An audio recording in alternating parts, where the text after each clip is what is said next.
Hello everyone, it is Skyz here. Welcome back to yet another Fallout 76 build video. I haven't done one of these since May, but today I am happy to be showing off my brand new Assault Gunslinger. She uses energy pistols, but you could very easily, change this to be a non-energy pistol build if you really wanted to. It would just require a few points to be moved around here and there.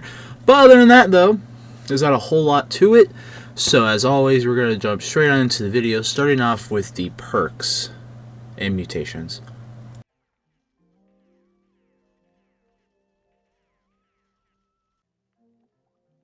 Alrighty, and for my perk setup, I decided to go with one.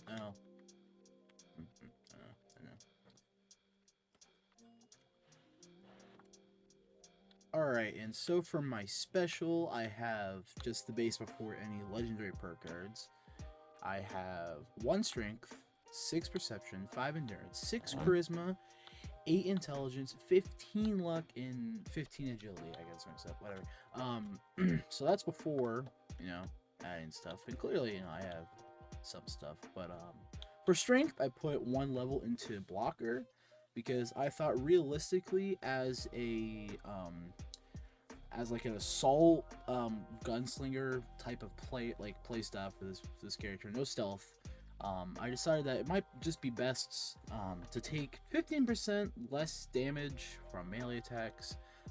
Realistically, if you really wanted to, you could get rid of glowing sight and put those points into strength and just get more DR, but I decided to go with glowing sight for the extra 60 damage onto glowing enemies, purely because pistols kind of suck against anything past like regular enemies. So like feral ghouls, super mutants, scorched humans, they'll do a good job, but like as soon as you get to the realm of like Marlar Kings, queens, scorched beast queens, and stuff like that, it starts to shit out a little bit, especially with the glowing bloating guy. So I decided just to go with extra 60 damage strictly on glowing enemies. But this is, you could swap this out for more strength and get barbarian and 2 extra levels in the blocker, but I decided to go with, like, obviously concentrated fire. I'm still using VATS because I'm quite shit at free aiming now on anything that isn't a heavy gun. So concentrated fire, extra damage when it concentrated limbs, perfect, and tank killer to penetrate armor, just to give myself a little bit extra damage. Because yet again, gunslinger builds are still a little bit, weaker than most builds. I have 7 in endurance.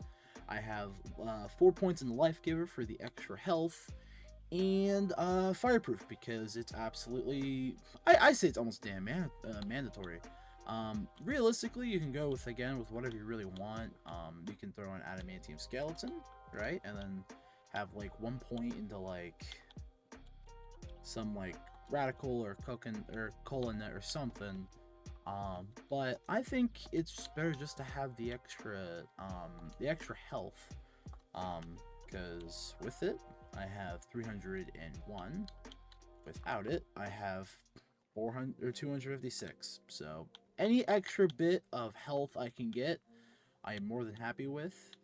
For charisma, I have inspirational. This isn't supposed to be here. That was for me leveling up purposes. I have suppressor, so it reduces your enemy's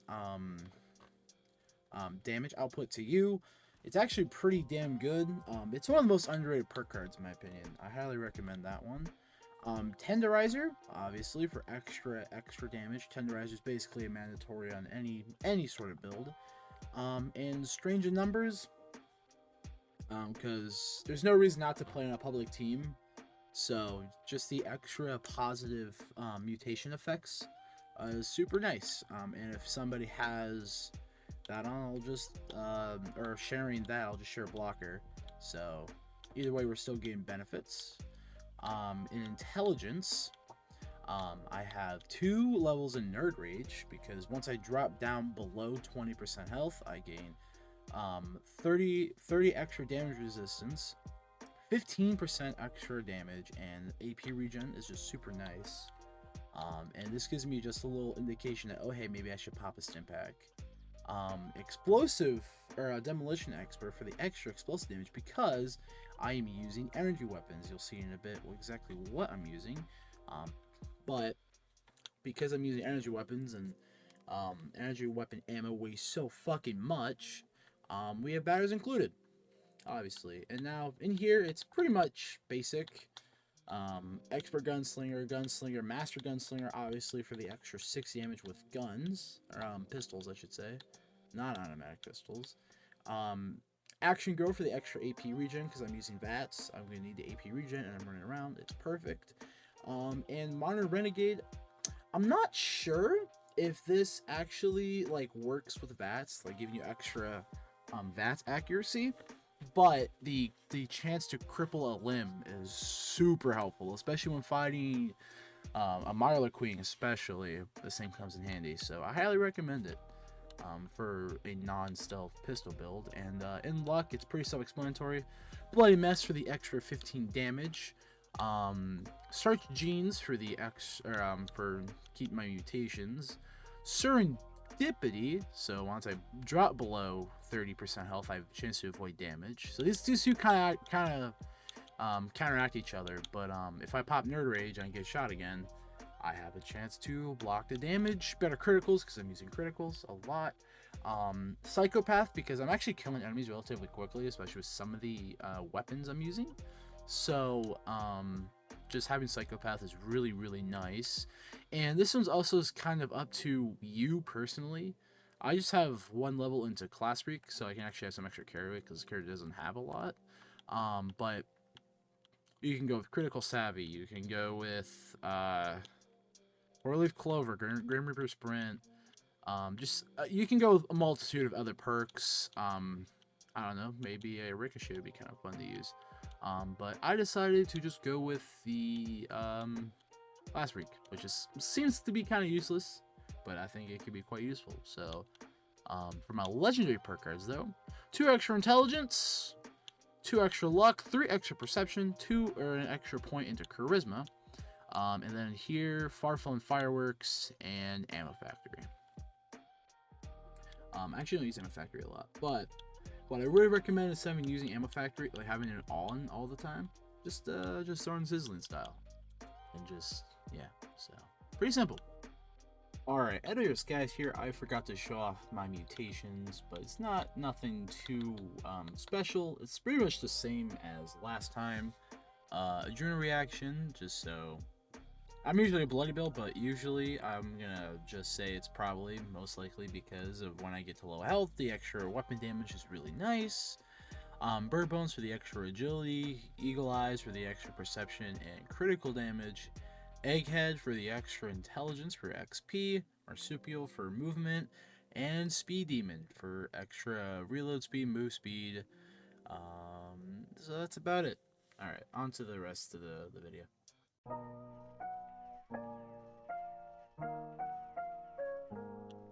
For my weapons, I am using energy weapons. So, first up, we obviously have a 2-shot Gauss rifle. The one good thing about this build is that realistically, you can use whatever legendary effect you please. This isn't a junkie build, so you don't really need junkies. It's not a bloody build, so you need bloody weapons. You can use practically whatever you want. I personally recommend anti-armor, instigating, and 2-shot. And execution is what I recommend, because those 4 are basically like the top of like the non-damage buff thing. So 2-shot's really good. This one's a kind of a shitty roll, but I always have shitty luck when I roll Gauss rifle or Gauss pistols. So I just have this. 15 action points when with each kill, and then 10% chance to generate a stealth field, which is kind of useless on a build like this. But you would want 2-shot, and you would want 2-shot, better critical, like the plus 50% critical damage, and VATS action point cost for any of these. I actually have a laser pistol. I wasn't using laser. I was not using a laser pistol until recently, and I just decided to give it a shot. It works. It's not great, but it works. If you don't have anything better, then that works too. This one has limb damage, so it actually gives you bonus headshot damage. That's another one I recommend too for the top 2 slots, either better criticals or limb damage, and it's actually not too bad. The rules on here kind of orient more to an assault playstyle, but laser pistols kind of suck already in my opinion. I tried this thing, I didn't really care for it. Now this is the most powerful weapon I have currently. Is a anti-armor, untarnished cryo alien blaster. So obviously anti-armor is really fucking good. Plus 15 action, or replenish 15 action points after each kill, and plus 1 perception. Now I have the cryo on here because most enemies, like all enemies are affected by the cryo, but especially when it comes to the queen. And I don't know if Earl is, but I think Earl has like a debuff to cryo too, but they get kind of fucked by this thing. And alien blasters in general are just super good. But the dream weapon for this build would be a 2-shot limb damage or plus 50 critical critical damage with that action point cost. It's exactly what the best weapon would be for this build, because currently the alien blaster is the best pistol in the game, and this is all I could really get right now. But anti-armor is still really fucking good, so highly recommend that one. So that's the weapons.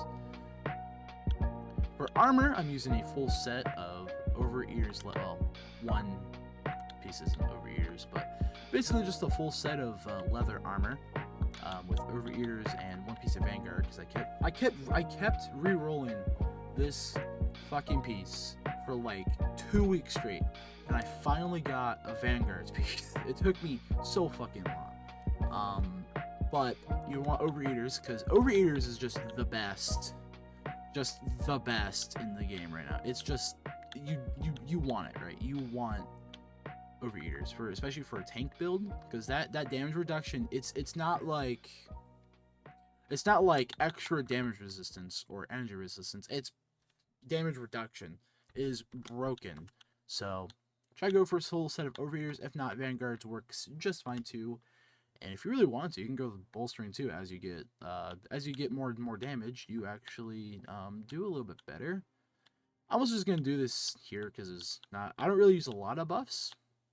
But I recommend bobbleheads, so small guns bobblehead, Calmex, wait, I lied. Overdrive is a really good one, and Psychotats is what I recommend. And any magazine that buffs up pistol damage, especially the energy ones. So yeah, that's basically the entire build. We're gonna go into a little demo section, but other than that though, that's pretty much everything.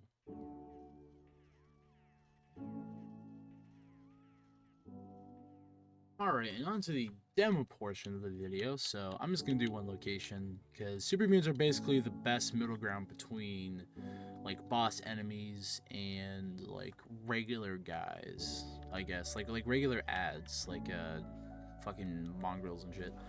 So 210 to the head while stealthed. Without stealth, a solid 53. So obviously stealth is the way to go, but yeah, that's why I don't like this thing. It just kind of poops a little bit. It's kind of poopy, I guess. Oh, there's a ledge right here. The 2-shot though obviously is going to perform a lot better. Fully charged, 288. So not too bad. Not too bad. With critical, fully charged, 437. Your mileage will vary quite drastically depending on what roll you get. But this 2-shot one's not performing too bad. As you can tell here, I am actually doing pretty decently well. That damage reduction helps so much though. Helps so much. So yeah, it's pretty damn easy. And then for the final weapon, obviously this thing's gonna fucking shit. Yeah, this thing's just the best in the whole arsenal. I just don't like to use this thing because I don't have a whole lot of alien blaster rounds, and I really don't like to 100. See right there, the serendipity in the nerd rage came in clutch there. But I don't like to use my alien blaster rounds because one, they're really expensive to craft, and 2, I don't play enough to where I always have a stat. Like, I always play daily ops. I don't play like really often, like at all. But if you play every day and you do your daily ops and you do an expedition, you're gonna have a shit ton of rounds just lying around. And for any sort of energy weapon oriented build, I highly recommend building your camp on top of a copper farm. So that way, oh hello, so that way you can always get free copper from the copper farm. But yeah, that's basically it. This is the build. I'll probably have some background footage for the story thing, because I actually kind of like doing this. So yeah, enjoy the backstory or the lore behind this lovely gal.